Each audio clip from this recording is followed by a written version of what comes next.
Welcome to another episode of WHAMcast, a podcast by the Women's Health Awareness Movement, where we explore important topics in women's health through conversations with leading experts. My name is Zoe, and I'm a medical student representing WHAM. Today, we're excited to welcome to the show Dr. Jacques Balayla, a board-certified obstetrician-gynecologist and clinician scientist affiliated with the Lady Davis Institute of the Jewish General Hospital. Dr. Balayla has authored over 100 peer-reviewed publications and is internationally recognized for his research in maternal fetal medicine, reproductive ethics, prenatal screening, and pregnancy care. His work has helped shape international guidelines and continues to improve the care of pregnant patients around the world. We're so grateful to have you with us here today to discuss pregnancy, prenatal care, and some of the most common questions that expecting parents have. Dr. Balayla, welcome to the show. Thank you so much, and congratulations on this wonderful initiative. I'm very excited to be. Thank you. Before we begin, we'd like to acknowledge that although today's conversation focuses on pregnancy and women's reproductive health, we recognize that pregnancy can affect people of diverse gender identities. Throughout this episode, we aim to use language that is respectful, inclusive, and patient-centered. We encourage healthcare providers and listeners alike to approach reproductive healthcare with compassion and respect for every individual's unique experiences. Now, let's begin. The first section is entitled What to Expect When You're Expecting. So question number 1. Pregnancy can feel overwhelming, especially for first-time parents. Broadly speaking, what should someone expect during each trimester, and what are some of the biggest milestones along the way? This is a great question, and it's a question that very often patients will have when they walk in through the door. The first thing that I try to tell my patients is to remind them, in fact, that they're not sick. They come to see a doctor. They will probably have more blood tests, more ultrasounds. They'll see more healthcare professionals that they probably have seen in a 9-month span for the rest of their lives, But the fact remains that they're not sick. So that's usually the way that I try to frame pregnancy. It's a journey, and my job as an obstetrician is, in theory, if everything goes well, it's actually rather passive. I'm here to make sure that nature is doing what nature is supposed to do. And when nature deviates sometimes from the natural journey that a pregnancy should take, that's when we intervene, or that's when we provide supplements, or that's when we give counseling with regards to the way that things, in theory, should evolve. Now, with regards to what to expect, of course, every pregnancy is different. And this is important to keep in mind because not two individuals are alike. And in fact, not two pregnancies in the same individual are quite the same. But very often, the concerns that people will have is things like weight gain, things like, doing blood tests, making sure that their genetics of the baby are normal, that the babies are growing very well. And so these are all questions that we tend to address on a regular basis. So very often, I'll give you kind of an overview of how a pregnancy follow-up will often go. We see patients technically every 4 weeks until they're about 28 weeks, starting usually week 8, 9, or 10 in the first trimester. Then we see them every 3 weeks until they're about 35 weeks. And then we see them every 2 weeks until they deliver. Now, throughout those visits, I send them up in for tests, ultrasounds, genetic tests, blood tests of different kinds, diabetes screen, as in often for vaccinations, depending on the time of year, also for different therapies, depending on their blood group, for example. And certainly we adapt the follow-up depending on the way that the pregnancy is evolving for each one. So it's different, but that's kind of a global overview of how we follow a pregnancy, and that's what essentially a regular patient can expect. Perfect. Question number 2. What are the main lifestyle do's and don'ts during a pregnancy? Right. This is an excellent question because unfortunately, or fortunately, depends on the way you look at it, we live in the time of social media. We live at a time where information is easily accessible. And because every pregnancy is different, and because guidelines in different provinces and different countries are different, many people might experience their pregnancy somewhat different.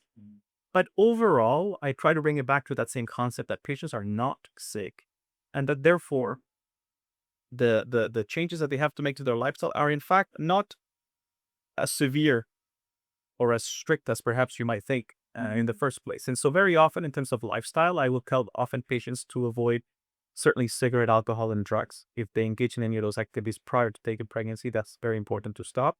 Avoiding things like raw fish and raw meat. That's also a big letdown for patients who like to eat sushi and who like to eat these kinds of foods. I will often advise patients to ensure that they are eating things that are pasteurized, which is very important. And many patients need to avoid things that normally engage with activities such as being in very, very hot places like a sauna or a hot yoga studio, a Turkish bath, things like this. This is important essentially to avoid during pregnancy. And the final thing that I tell patients is because their body will change, um, sometimes those changes are associated with certain discomforts, headaches, backaches, limb pain, etc.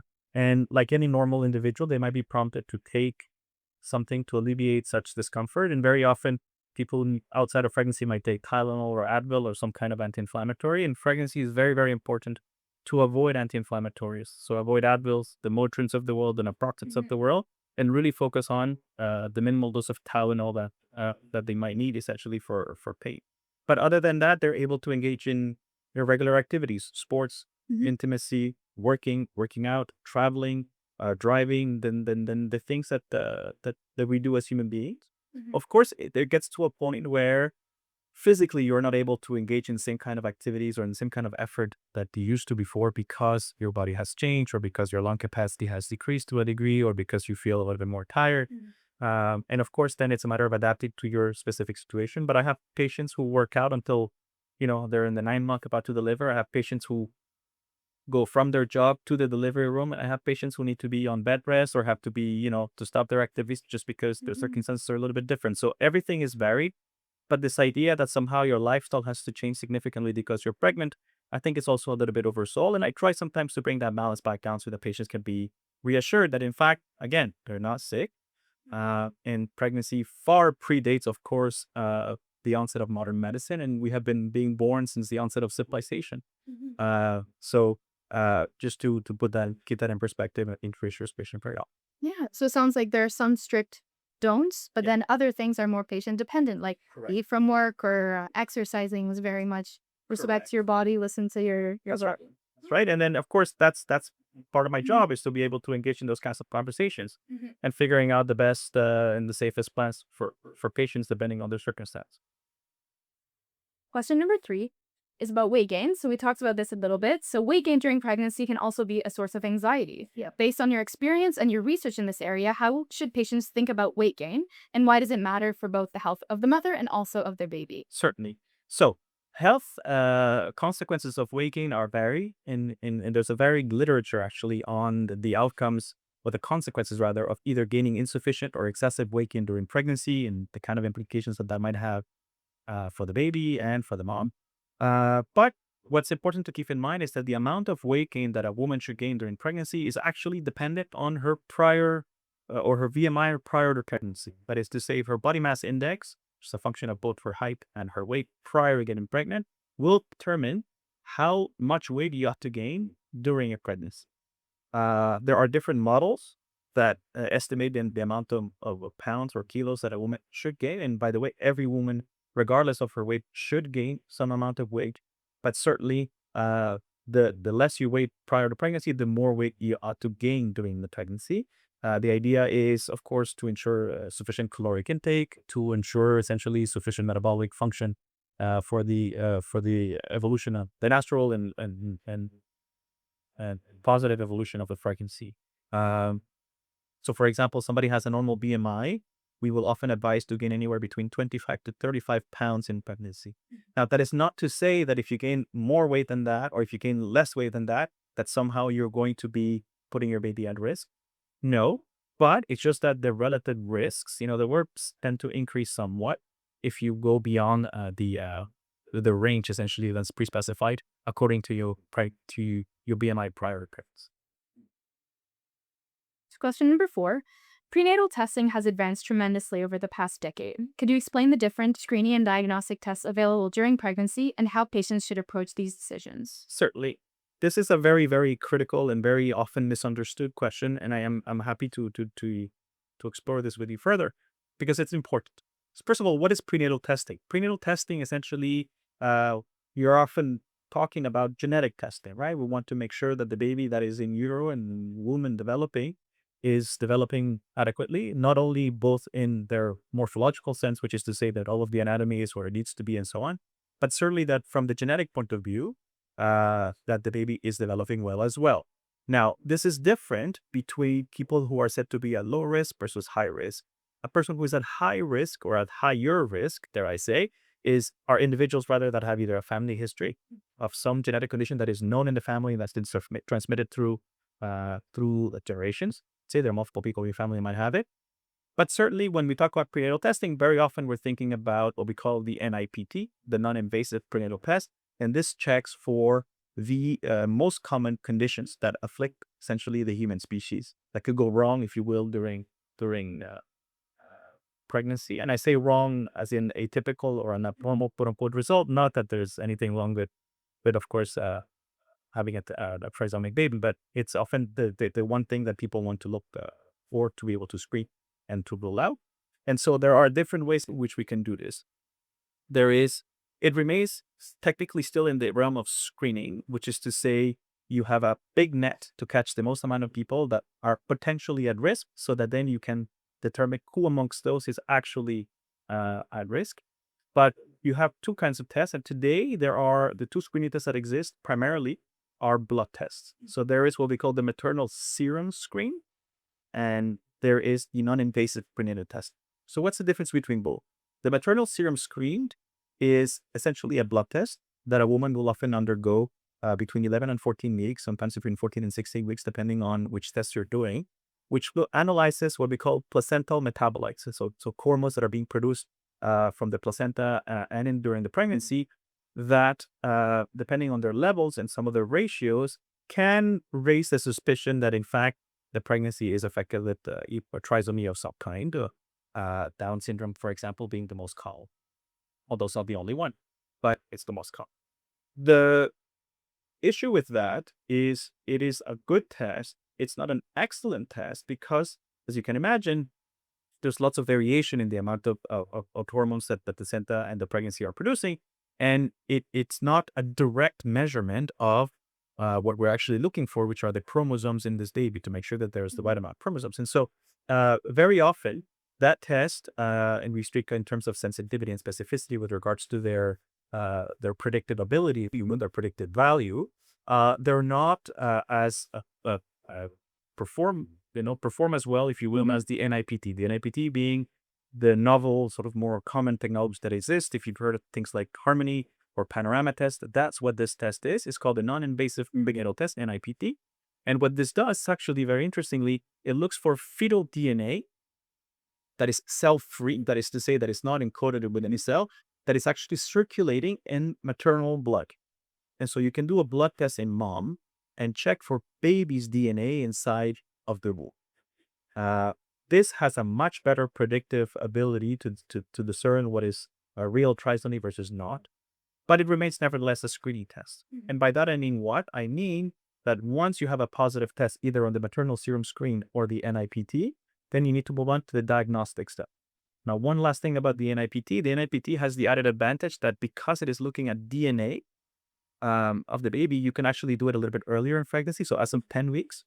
And it also can give you the sex of the baby, because you can determine if there's a Y chromosome circulating in a maternal blood, then you know she's having a baby boy.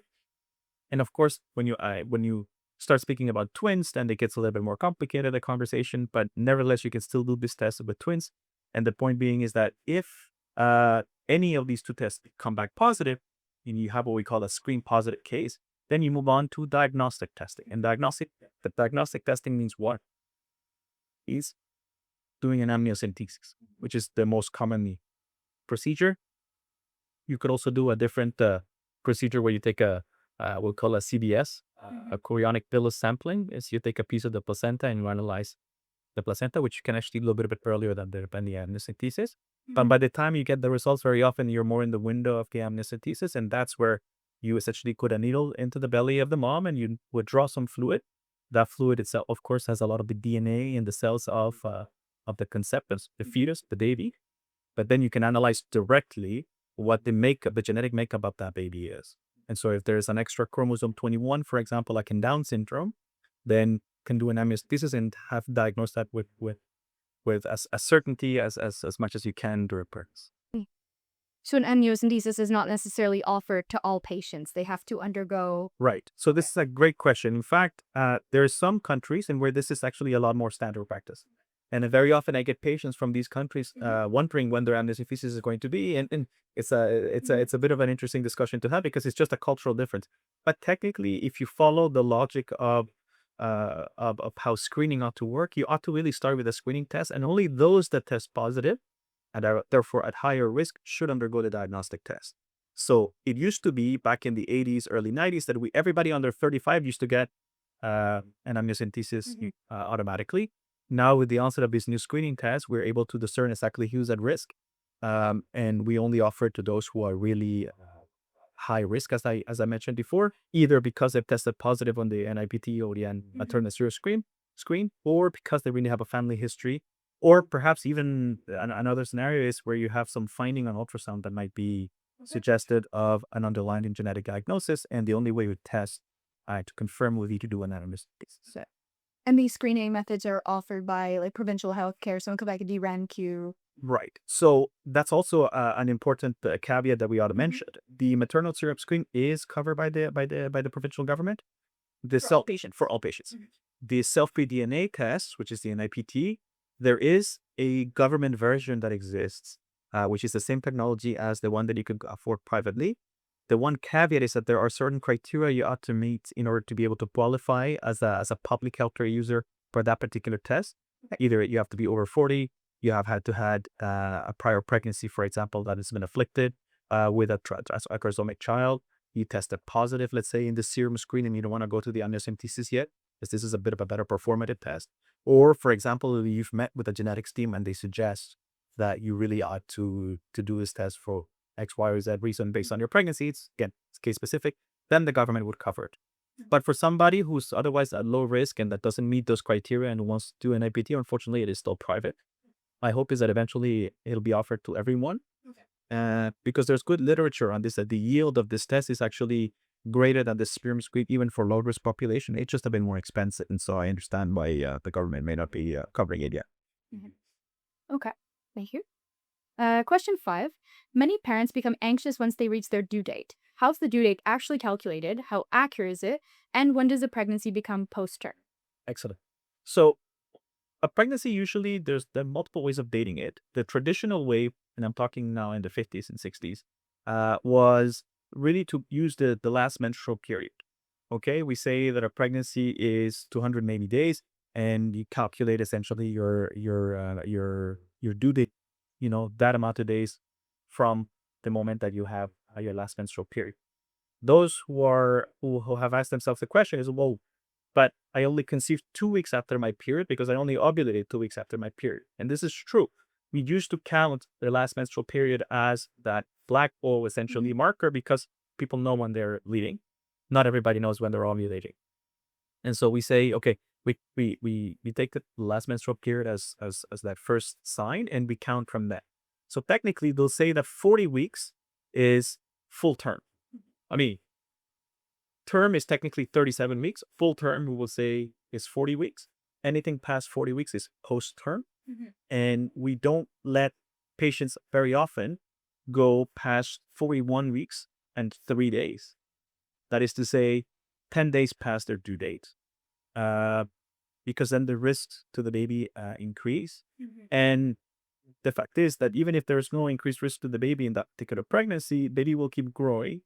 And the ability, therefore, to deliver a baby that is a little bit larger becomes, of course, more difficult because the maternal pelvic size doesn't actually change that significantly in those extra days, whereas the fetal weight might. So very often we will either induce patients at 41 weeks or up to 41 and 3, depending if there's like a weekend in between where we don't do inductions, or if patient is really keen on having, let's say, the most natural onset of labor possible and you want to wait as long as they can. But certainly after 41 weeks, we start doing testing, making sure that the baby is okay, measuring the fluid. So usually they spend a couple of days in the hospital getting tested, and then they're welcome in at 41 and 3 to deliver after the hat. Does it often happen that a pregnant person will come in with an induction of labor plan, and then before that induction of labor, they deliver? Absolutely. And in fact, that's usually, I don't have data to give you exactly in my personal practice, but probably I would say maybe 40-50% of people who have an induction plan don't make it to their induction. Okay. because by then they're also 39, 40 weeks, which is where most babies are being born anyway, and they go into labor on their own. But it is certainly a practice that we engage in for the safety of mothers and babies, not so much because we want to medicalize the process. We just know what the risks are after the pregnancy has evolved past term, and we want to, of course, prevent any complications both mom and baby. And the prudent choice very often is induction. But again, it's not mandated. It's sometimes recommended, and there's a discussion that is held as to the best time to do it. Certainly, if there are other issues that might put the pregnancy at greater risk, then we might suggest to deliver earlier. The whole point being is, you go to school a really, really, really long time for one objective only, which is healthy mom, healthy baby, no matter the cause. Next question. So we discussed this briefly with the prenatal visits. So vaccinations during pregnancy have become an important topic in recent years. Which vaccines do you typically recommend during pregnancy, and how do you approach conversations with patients that may be hesitant? Yeah. Certainly. So I think before I get to that, I think as a general rule, I think it's important for people to know that you should find a provider that is here to engage with you, to discuss with you, to act as a sounding board, not so much as somebody who is here to prescribe, direct, and move on. Because, like I said, cultures matter and they're different. Backgrounds matter, and very often we're lucky in Canada to have a diverse group of people, and so that's different. I think ultimately, I tell you the truth, I was expecting a lot more hesitation from patients before I started my practice, and I was pleasantly surprised that people seem to be fairly open minded. Uh, I think in this case, for the reason that we have good data to show that it's in the benefit of the babies, and so um, the vaccines that we'll often recommend are the whooping cough vaccine, usually around 28 to 32 weeks of gestation. There's a new RSD vaccine in town, very often given between 32 and 36 weeks of gestation. And that really will depend on what time of the year we're at and what time of the year the baby's going to be born, because it's usually a winter condition. Certainly, if we are in the winter months, the flu shot might be something that might be interesting. We just lived through a pandemic a few years ago, and he prescribed patients the COVID vaccine very often. And certainly, if women happen to be Rh negative and the partners are Rh positive, which is essentially a blood group, if there's some incompatibility there and there's a chance that the baby might be Rh positive, then we tend to give mothers also an extra, we'll call it a vaccine, more of an injection to prevent any incompatibility concerns for the following pregnancy. So there's quite a bit of vaccines that are offered. And the keyword here is offered. Yes, recommended, but certainly not mandated or obliged. To be fair, you can say the same thing about ultrasounds and genetic testing as well. And like I said, my job is more here to adapt to your desires and to adapt to your, and to educate and guide whatever possible, but not to dictate and prescribe.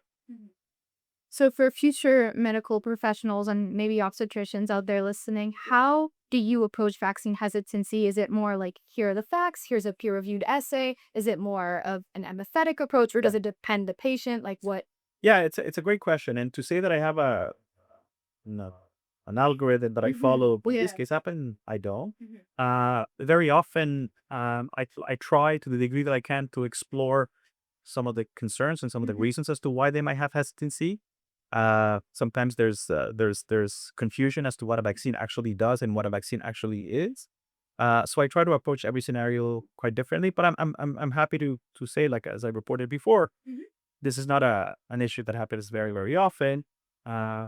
Some people are actually, believe it or not, vaccine hesitant, not for the vaccine, or not for the ingredients in the vaccine, but for the vaccine itself, shock, pain. Yeah. The having to maybe have a sore arm a little bit after that, sometimes godless pain. And you know what, that's reasonable.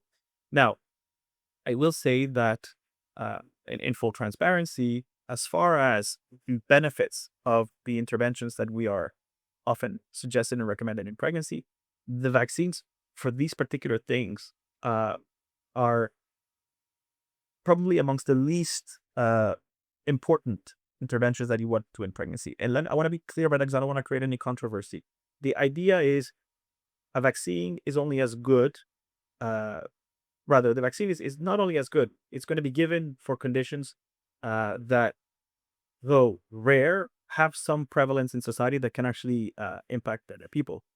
Things like whooping cough are rather rare, particularly in adults, and it's only the vast minority of kids that get whooping cough. But it's just that when they do, sometimes it can be a little bit uh, concerning, and they sometimes end up being hospitalized. Thankfully, kids don't really die from whooping cough, but they can have significant hospitalization and significant sequelae.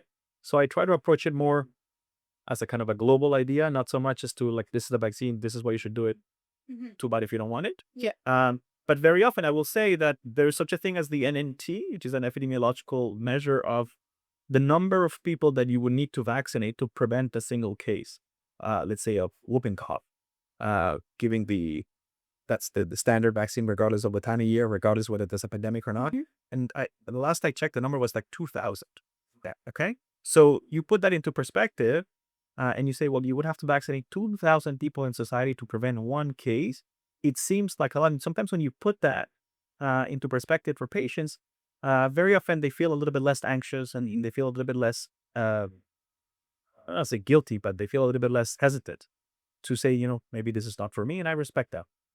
On the other hand, I have people who want more vaccine, who want to protect the child or their pregnancy in their minds further. And so there's always a discussion of kind of bringing back patients to what the data shows. But I always try to be respectful and empathetic. Like I said, my job here is not to tell patients what to do necessarily, but to engage in this journey with them and give the best advice that I can give, which is very often based on whatever the literature and the professional recommendations from our societies are, professional societies rather, for being emitted. So I try to do that whenever possible. Certainly, there are times where the risk of not vaccinating are a little bit higher, and it's not that I'm firm, but I do state and restate, and I make sure that the patient understands the reasons why my recommendation is so and so. And this happens not often. It's happened to me maybe a couple of times with the incompatibility vaccine. Yeah. So with the Roga. Yeah. There's such a thing as maternal instinct, and moms know their bodies, the babies better than anyone, and of course that's true. But there's just some things that, instinct or not, you can't really predict. And so you want to put all the chances on your side to protect them. And so with that, I'm a little bit more, not insistent or persistent, but I'm a bit more keen in understanding the context behind it, because on the other hand, we've seen what can happen when things go awry. And it's just a way to try to communicate that risk without scaring a patient, certainly, or without feeling like they're making the wrong choice. Yeah. It's a balance between making sure the patient is able to make an informed decision, but then also feeling like you're not cornering them into making a decision. 100%. And Balance. not only an informed decision, an autonomous decision, right? I mean, like I said, my job here is to ride along this journey with you as a patient, and to make sure that you have all the information that you need to make the best choices for you and for your family. And I'm happy to adapt to the degree which is within the bounds of what is logical and safe, certainly. But if it's your personal choice not to do, one intervention, I can give you a good example. I have many patients who are very devout and religious, and I totally respect that. And for example, those patients, they not interested in doing any genetic testing. This is not going to change my approach to this pregnancy. I'm not going to love my child any less. And I have faith in God that He's going to provide what my family needs right now. Fair enough. That's very valid. So again, it's on a case by case basis, but certainly patient comes first. So thank you very much for those insightful answers. We're now on to section number 2, which is fetal monitoring. So many expectant parents worry about knowing whether their baby is doing well between appointments. Could you explain what the fetal kick count is and when patients should begin monitoring it? Excellent. This is a very important question, and I can tell you the pregnancy is a little funny like that. When a woman gets pregnant, very often, and again, this is not a rule for everybody, but very often the first trimester is certainly a big shift between how you felt before and how you felt right after. Particularly as you've heard, things like nausea, breast tenderness, fatigue, food aversions, just a sense of just depletion. And then you hit 13, 14 weeks, the second trimester kicks in, and you wake up and you feel like you could run a marathon all of a sudden. And that's what we call the honeymoon of pregnancy. You start feeling like I'm not pregnant anymore. And by then, of course, you don't have a belly yet. You don't feel any movements yet because it's a bit too early. And very often, it's a kind of a time of both joy because you feel better, but it's an intense stress because you don't feel what you used to feel before. And the concern is always like, God forbid something happen. Now, this is by design. Why? The symptoms of pregnancy, they tend to rise as the pregnancy hormone rises, and it peaks around 12, 13 weeks, and then it starts to drop again. And that's why the symptoms actually also dissipate. So my job is very often to reassure them that this is not normal, but almost expected. And so not to stress when it does happen, unless, of course, there are other symptoms that are happening, the bleeding, the leaking, and some pains of the world. By the time you get to, I would say, 20 weeks, you've done your anatomy scan, unique trimester scan. I would say probably anywhere between 20 to 30% of my patient population has started feeling some kind of kicks by then. Certainly by 23, 24 weeks, almost 90, 95, 100% of my patients start feeling kicks. That has to do a little bit of where the placenta is located. If the placenta is in the front, you might have a bit more delay before you feel movements. But our guidelines suggest not to focus so much on fetal movements until really 28 weeks. Why? Because the fetal movement sections tend to be quite varied, not only between pregnancies, but even within a single pregnancy. And the idea is after 28 weeks, they become a little bit more pronounced and more regular. Very often, we will ask patients to make sure that they feel at least 6 to 8 movements every 2 hours. And a movement can be a flick, it can be a kick, it can be a roll, it can be a punch, it can be just a stretch. And the way that you test for this is it's not that every 2 hours you have to feel 6 movements. But if you have any particular concerns about the baby moving, then what you do is you sit quiet in a quiet room, dark, you drink usually a glass of either cold juice or cold water to try to stimulate the baby a little bit. You turn off all sound, all music, all TV, anything else, and you put both hands on your belly. And usually within 2 hours, if you feel 6 movements, and it can be after 10 minutes, then this baby's doing okay. If not, then that would be an indication to perhaps try something else or perhaps get more monitoring in the hospital, or at least to reach out to your obstetrical care provider. But something I want to say that is important for fetal movements that we don't internalize very often. Fetal movements are a function of two things.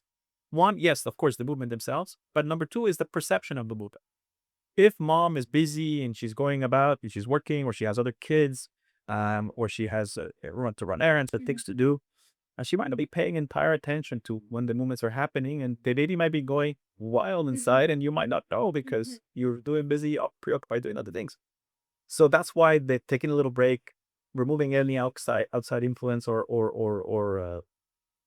sound or noise or distraction is the way to test essentially for fetal movements.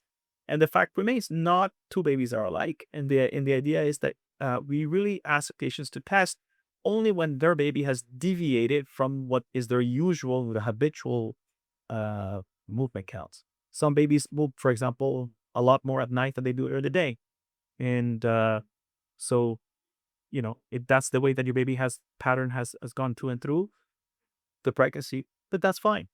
Right? Other babies move all the time. Other babies move very little. And again, it depends more on the perception, the body habitus of the patient, the location of the placenta. And one thing that patients perhaps don't often realize and are often surprised to hear is that, of course, babies can sleep in utero. They're allowed to have a break. They're allowed to take naps. They're allowed to sleep. And so there's often times when indeed they're not moving because they're rested. And that's okay. Awesome. So the next question, some pregnancy complications such as gestational diabetes or thyroid disorders can develop even in otherwise healthy individuals. What warning signs should patients be aware of, and how are these conditions typically diagnosed and managed? Yeah, this is an excellent question. And it's a question, unfortunately, that does create a lot of undue stress in patients. And here, too, is another opportunity for education and for reassurance. The unfortunate thing is that both the conditions that you mentioned, both gestational hypothyroidism and gestational diabetes, don't really have symptoms. And so the way that we diagnose them is by testing for them. Essentially, we screen in the first trimester and in your first visit for your thyroid stimulating hormone, the thyroid function. And we have guidelines essentially to adjust your thyroid function based on the value that you obtain.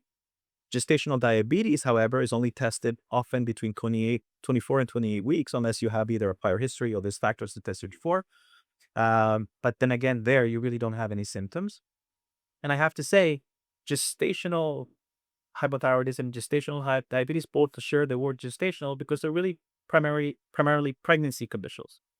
And so the fact remains that even if you're diagnosed with a gestational diabetes, for example, the moment you deliver and the placenta is out, you're no longer diabetic. Okay. And it's not the same type of diabetes like a type 2 diabetic. Because very often the first question is, oh, but I eat so healthy. How can I have diabetes? And it's not really related so much to the risk of essentially the management has to do with your diet. But the risk of developing diabetes doesn't really have a lot to do with how well and how healthy you eat. Very often it happens to very lean, athletic women otherwise. It's really genetic. There's a genetic driver there that we don't fully understand yet, but there's research being done as to why it affects in some people and not in others. And so the only way to know is to test. Mhm. And then the treatments would be for both. Right. So the treatment for gestational hypothyroidism, which is essentially just a bit of a sluggish thyroid in pregnancy, which interestingly, in pregnancy, we like it to be a little bit more active. So you may very well have a normal thyroid function for a non-pregnant individual, then get pregnant and still need a little bit more supplementation. So that's something important to keep in mind, which is why it's important to test, even if you've never had any thyroid issues. And so the treatment for that is just a thyroid supplement, hormone, Centroid usually. And then for gestational diabetes, once you're diagnosed with gestational diabetes, and there's, by the way, an algorithm on how to diagnose it. If you fail the first test, depends how much you failed it over, then you would do a second test. Sometimes you're diagnosed off the bat. Very often it starts with nutritional management, changing the diet to try to keep your sugars within range. Very often there'll be medication, which is often oral pills. But the standard of care for the longest time now has been really insulin for those who actually have uncontrolled gestational diabetes, which again, the moment you deliver, you can stop and you just get tested 6 weeks after to make sure that this was not an underlying chronic diabetes that now you're uncovering in pregnancy. Because that's the other thing, right? Very often these are young, healthy women that have never been tested or that haven't seen a doctor in that many years because they haven't felt the need to, because they've been otherwise fine. And very often we discover things like hypertension, for example, that has been lingering. Nobody took her blood pressure, and so now they have it. Or if they're diabetic, perhaps they're not really gestational diabetic, maybe more chronically diabetic. And then these are the things that we tend to try to find out, even if we have only a pregnancy value, because then after they're liver dispersion. And are these conditions during pregnancy an indication of future higher risk for these later in life, for instance, like hypertension, diabetes, or hypothyroidism?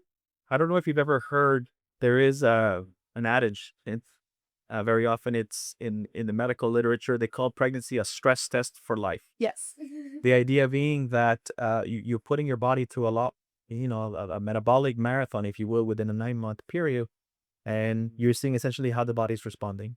So we have some data on diabetes and hypertension in particular. Women that develop gestational hypertension or the preeclampsia type syndromes, as well as gestational diabetes, have 20 to 30 years later, and we're talking now past menopause, about a 50% chance of developing chronic diabetes, type 2 usually, or chronic hypertension and cardiovascular disease.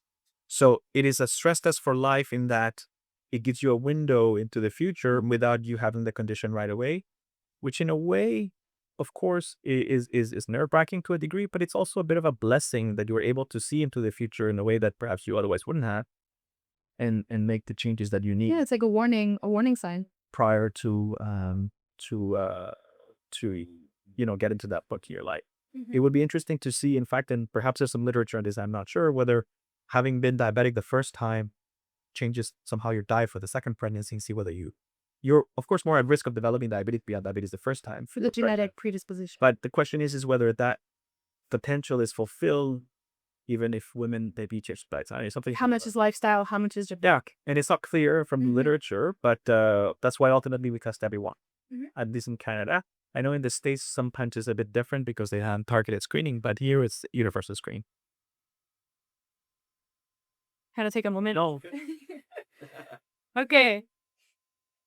If you need to sit. Okay. Well, So we're on to the last section, which is on postpartum and infant feeding. Yeah. So firstly, once the baby arrives, many parents are surprised by how challenging the postpartum period can be. What do you wish more families knew about postpartum recovery, including recognizing postpartum depression and taking care of maternal mental health? certainly. This is a very, very important and very critical uh, part of pregnancy care. In fact, it's studied in me. It's described very often as the fourth trimester, the postpartum period, because it's really part of a sane sort of uh, very hormonally active physiological transition towards motherhood that persists even after, in fact, you delivered. So, to give you a clinical example that is not related necessarily to mental health, people don't realize that you could develop preeclampsia, for example, which is just a part of the gestational hypertension syndrome after you've delivered, even though you're no longer pregnant. Uh, so certainly there is the first 6 weeks after delivery are critical for that transition, both for mother and baby. Um, there 80%, I think, is the quoted statistic in the literature, will have what we call the baby blues. And that they think is related more towards the sort of the abrupt reduction in hormonal activity. And the way that sort of that little bit of a whiplash that women, okay, now I have to adapt. When you add to that, of course, the stress and responsibility over caring for an infant that wholly depends on you in terms of successful thriving, and you're not sleeping on top of it. And I have to say, unfortunately, the Quebec government is wonderful for many, many things. Paternity leave is not one of them. And very often mothers find themselves alone because husbands or fathers have to go back to work. And so it's really a challenge. The critical and the important thing is that we have resources that exist. We have tools to diagnose and to help see patients through these challenges. We have medications that can help. And there's a reason why I ensure that before they've left their last pregnancy appointment, assuming that I can tell in my days if they don't go into labor before, that for sure they make their 6-week appointment after. Okay. Because the postpartum visit is one of the most important visits, I think, in the pregnancy follow-up.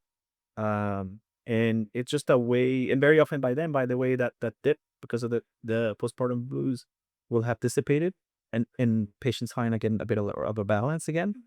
They've adapted more to the idea of feeding schedules, sleeping schedules. The baby has also adapted to the family. So it's wonderful to see that kind of all come together. But certainly after delivery, it can be quite challenging, and so the important to keep that channel of communication open between provider and patient is very important. And I know that emotional regulation and hormonal relationship is sort of understudied in medicine. Oh, 100%. But do you know if there's a link between PMDD, so premenstrual dysphoric disorder, and the baby blues? Or Yes, that this is a well-known association. Women that have some kind of mental health affliction or issue prior to and taking on pregnancy, they're certainly more at risk of postpartum depression and postpartum blues. Certainly, and it correlates with the severity of the condition prior. That is not, by the way, to say many women feel shame. I have to say, unfortunately, about it means that I love my baby. Not at all. It's really not under your control, unfortunately. What is under your control is to keep that channel of communication open, to seek help when you feel like you can't take care of yourself or of your baby. And like I said, we have a lot of tools that we can offer patients that are struggling with this. And the good news is, however, that is because there's a physiological cause, it's very often transient.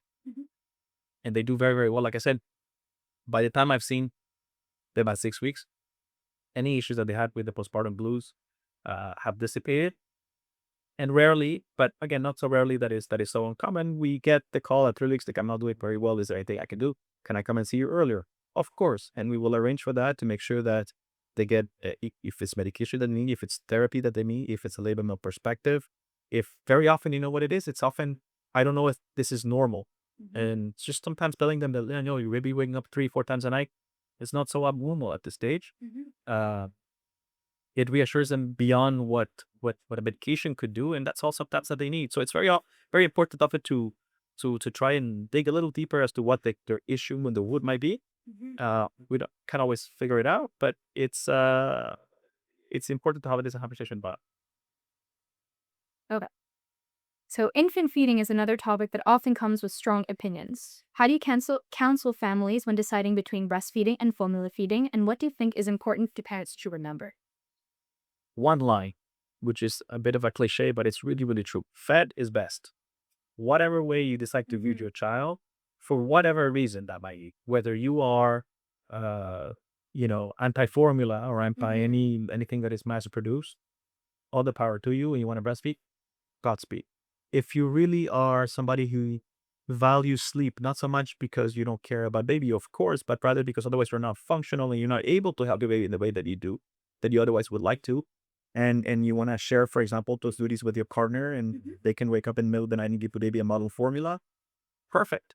If very often, sometimes it happens that women can't breastfeed even though they would like to because they have either milk supply issues or because they have latching problems. Now, at Witnesses, we have wonderful resources for this. We have, lactation consultants. We have breastfeeding clinics. We have medication that sometimes can help with the breast milk supply. But then again, it's also specific to each patient, and again, keeping that channel of communication open is critical because um, breastfeeding is wonderful because it has both from a nutritional point of view for the baby, from the immunological point of view for the baby, but also the bonding between mother and child is a beautiful thing to witness and to experience really for parents. And but there are some who, despite it's not that you don't bond if you bottle feed, of course, but the fact is that some parents are very opinionated one way or the other, and my job is to tell them, again, to work with them to the degree that they're having difficulties one way or the other, to ensure, for example, that they have pediatric follow up. Because that's the other thing. Very often, patients will have the misconception that it's the obstetrician who will follow on the baby, or that can emit recommendations with regards to neonatal health. And very often that's in the realm of the pediatric world. And so we put them in touch with pediatricians, facilitate consultations and so on. Like I said, they have a lot of services for breastfeeding for those who want. We can sometimes give prescriptions, for breast pumps, because sometimes they're covered by insurance now.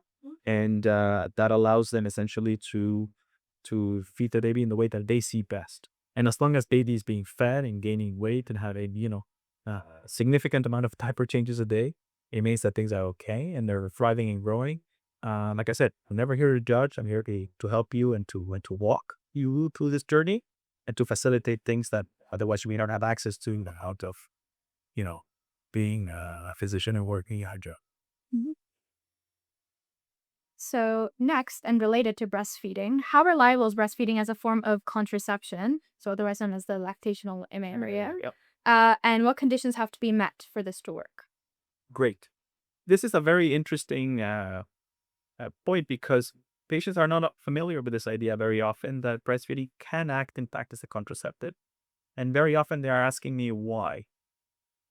I tell a story, and if you'll indulge me, I'll tell you for 30 seconds because I think it's interesting. It gives the patient's perspective. We live in 2026 now, and we live in a wonderful world. It's called of technology and civilization, and we have religion, and we have internet, and we have access to information, at the tip of our fingers. Um, but ultimately, we can't lose sight of the fact that we are biological beings, and we are, uh, here because of an evolutionary process that has allowed us to be here. And so, technically, our goal as biological beings, of course, not just as humans, but as simple biological beings, is to reproduce. That is the purpose of biology and evolution. If that is the stated goal of evolution, it would make sense that it would put in place conditions that would allow for the perpetuation of our species. So you need to think back hundreds of thousands of years ago when the primitive humans came aboard, where food access was not what it is today. And we have this idea, it's called the obstetrical paradox, which is we are amongst the few species in the animal kingdom that give birth to babies, or to offspring rather, that can't take care of themselves yet. They need to be fed. They can't walk yet. They need to be held. They can't find refuge. You have to do that for them, as opposed to, for example, if you think of a baby zebra or something, that they could date, or a baby horse, they're born, they can walk, and they can hunt, and they can fend for themselves. Humans, we are very particular in that. And so, of course, the chances of survival are increased when you have somebody who's taking care of you so that you can grow and then go on to reproduce yourself and perpetuate that cycle. Now imagine that a mother who is feeding you with the little nourishment that she herself can obtain gets pregnant and now has higher nutritional demands, has all of the symptoms of pregnancy, and here you are, a 3-month-old or 4-month-old baby, needing your mother's full attention, and somehow she needs to go hunting, or she needs to keep some of the food for herself, or she needs to sleep because she can't fatigue from the pregnancy or whatever it is. So it makes sense, therefore, that the breastfeeding can act both as a natural contraceptive while you're ensuring the survival, quote unquote, of your offspring. Now, of course, we live in 2026. That seems so far fetched for us because, of course, we have night nurses now, and we have doctors, and we have pediatricians. But this is the way biology has and evolution has set this up. And so, to answer your original question, yes, it is true that lactational amenorrhea is a method of contraception. It just so happens to be not a great one relative to, for example, contraceptives that exist today, both injectables and oral contraceptives in particular, or IUDs. Or barrier methods. So barrier methods, again, they're not as successful as the hormonal ones, but certainly better than lactational amenorrhea. So the condition certainly for lactational amenorrhea to be successful as a method is certainly to do exclusive breastfeeding, okay? And certainly as long as you haven't seen a period after you've given birth, that is an indication that the lactational amenorrhea is working. Here's the caveat. Recall that in order to have a period, you need to have ovulated 2 weeks before. So that first period, you won't know when it's happening because you'll have ovulated 2 weeks before. If you're somebody who doesn't know when you're ovulating, not everybody gets that sort of quintessential sort of middle schmerz that knows when they're ovulating. You might be ovulating even though you hadn't had a period yet because it's only going to come in a couple of weeks. And if you happen to be active at that time, it's a bit too late. Late, or perhaps it's something you're looking for, which is fine. But that's why it's very critical during that 6-week postpartum visit. We talk about contraception at large and often provide a method until patients are ready to conceive again. Okay, so you'd recommend 2 methods of contraception, like the lactational amenorrhea and then another method, or? Well, certainly, if your goal is not to get pregnant, Yes. then and you are breastfeeding exclusively, I would not necessarily recommend that be the only method that you're using. Although I will very plainly say it is better than nothing. In other words, and so the chances are certainly reduced. They're just not as reduced as you would when, and say a PIP, for example, or something. Okay. Finally, if there's one message you'd like every expecting parent to hear before beginning their pregnancy journey, what would it be? It's a great question. Trust nature and pick a doctor you trust. That's a great combination. Now we're on to the exciting part of the interview, which is the rapid fire questions. So I will pass you this handy dandy paddle made by Allison behind the camera. Rosie. So one side is fact and the other side is myth. So I'll read some statements which are either pregnancy truths or pregnancy misconceptions, and you will show the camera the paddle corresponding to the answer. Okay. First question. You need to eat for 2 during pregnancy. Oh, that's a myth. Okay. In fact, the caloric needs of a fetus are very, very mild relative to that of an adult. So to eat twice of what you normally eat in a day is not necessary. There is such a thing, we call that active placental transport, which is to say that the way that the body and the pregnancy have evolved is essentially a lot of the primary nutrients go first to the baby and then what's left goes to the mom. Okay. Next question. You can exercise while you're pregnant, like running, biking, and strength training. That's a fact. Not only can you do it, we recommend that you do it. You'll feel much better doing it, and you'll reduce a lot of the pregnancy potential risks by doing so. Okay. So another one is, I should stop my antidepressants as soon as I find out I'm pregnant. That's a myth. Generally speaking, by the way, pregnant or not, it's a bad idea to just stop your antidepressants. So make sure that you see your doctor when you do that. Certainly, there are some antidepressants that are better studied in pregnancy, and some women need to be on antidepressants in pregnancy, and we can follow them while they're through this. Very often with the joint care of either a psychiatrist or a professional usually sometimes even their family doctor who feels comfortable following this. But there is no immediate obligation to stop your antidepressant. Talk to your doctor. Okay. So another one, this is very interesting. I hadn't saw this before until I looked it up. Okay. Heartburn during pregnancy means your baby will have lots of hair. That's what my grandma used to say. Yeah. That's a myth. That's a myth. Yeah, there's something like say it's a myth. It's No not true. peer-reviewed studies have found. Okay. No. Okay. Another one is that it's unsafe to sleep on your back while you're pregnant. Okay, so that's kind of somewhere between fact and myth. It's a bit of a long-winded answer, but certainly the recommendations is to sleep on the side, either your right, but primarily your left, after 28 weeks of pregnancy in particular. And that has to do a lot with the maternal anatomy and where the vessels lie and how much blood flow is coming back to the heart. But at another time, we'll discuss why this is and why it's a bit controversial, but certainly that's the recommendation as of 28 weeks. So I'm going to call that fact. Okay. Sorry, the question was That it's unsafe to unsafe. Okay, I'm going to call that a fact with nuance. sleep. Yeah. There's always new ones. Yeah. Okay. Next one is my body will bounce right back after pregnancy. Yeah. So I would love to say that that's fact. That's a myth. That is not to say that your body won't bounce back. It's the right after pregnancy that might be a little different. Matter of fact, very often we'll tell patients it can take up to a year to start seeing the changes that you'd expect, and the weight loss in particular. And it really all depends on how much weight you gained during pregnancy, what your state was before, how much physical activity you're engaging in, what you're eating, and so on. There are many factors. It's certainly slow and steady progress. You eventually get there, but it's not right away. Not for everybody. Yeah, it's everybody's different. Okay. So another one is that postpartum depression symptoms can also occur during pregnancy. So that is true, except we wouldn't call that postpartum. We just call that depression. And yes, it is a fact that some women, unfortunately, develop signs and symptoms of depression during pregnancy, which is a very conflicting state of mind because they're very happy that they're pregnant, yet they can't help but feel sometimes less than happy. It would be called postpartum depression, but the approach is the same, with care and tact, and often involving other healthcare professionals. So another one, this is relevant for both Allison and I. If you have twins in the family, are you more likely to be pregnant as twins? That is, in fact, a fact with a caveat, because it really depends on the kind of twins that exist. Very often, the twins that run in families are fraternal. That is to say, non-identicals. I unfortunately have identical twin sisters, Allison. You turn. Oh, so you've got the extra. Okay. So last question. A C-section recovery is much harder than a vaginal delivery recovery. I would call this a fact just from pure logic, in the sense that, of course, when you have a vaginal delivery, it is difficult. It is a marathon. You should be very proud of, because it's a huge accomplishment. But it's certainly not surgery, in the sense that we're not, there's no incision.